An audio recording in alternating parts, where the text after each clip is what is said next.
Hi guys, my name's Lina Marie and I am a trans woman. This is me traveling alone to get by with depression and to try living life as much as I can. Mind you, the people that makes me feel life harder are also the people closest to me. I love them, but it's also hard for me to justify how could they do or say something like that. I'll start with my older sister, whom I consider my best friend. She lives in the US and proudly voted for Trump. All this time, in terms of values, I thought we were aligned. Next, my two older brothers. First one told me verbatim, nag-transition ka or nag-trans ka, wala ka pa namang napatunayan. He also jokingly said, yuck, while I was talking to our cousin, whom we look up to. Meanwhile, my other brother told me on Christmas Eve of 2024, as we were having our salo-salo, and he said that he is afraid I might influence his future son to also become a transgender someday. Lastly, with my closest best friend, who I invited to do a road trip together throughout Luzon.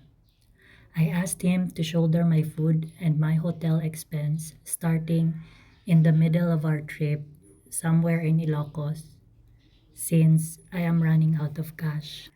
At first, he happily did, but then as we had to sleep that night, he got so sick.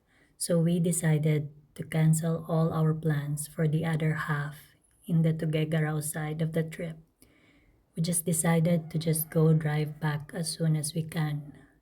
Then, as we were close to our starting point in Manila, he got so tight with his money. I don't do breakfast, and when I asked him if we could eat somewhere for lunch, he just dismissed me. He said he's not hungry.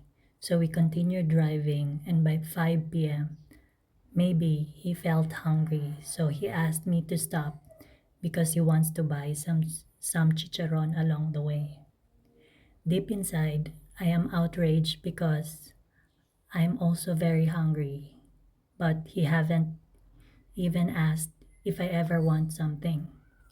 And because of pride, I didn't bother to ask him for money so I can buy my food. He did try to buy me food when we reached our hotel around 7 p.m. but told him I'm okay. Until we had our flight back to Jensen the next day. Thanks to the peanut brittle from Baguio and my water, it helped me survive the remaining trip without bothering my best friend. After a week, I paid him 40,000 pesos. He was surprised, but I was silent ever since. I don't know. I didn't expect that money would be an issue to both of us because I lent him 200,000 without interest so he could finally buy his first car. Hi, am I just sensitive?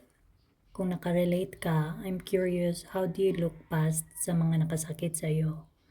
Do you also hate yourself for resenting the people closest to you, knowing just like them, you're also not perfect?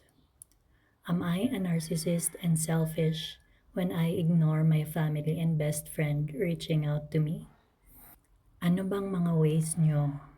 How do you pretend that everything's okay and just try to forget what hurt you because pamilya mo sila?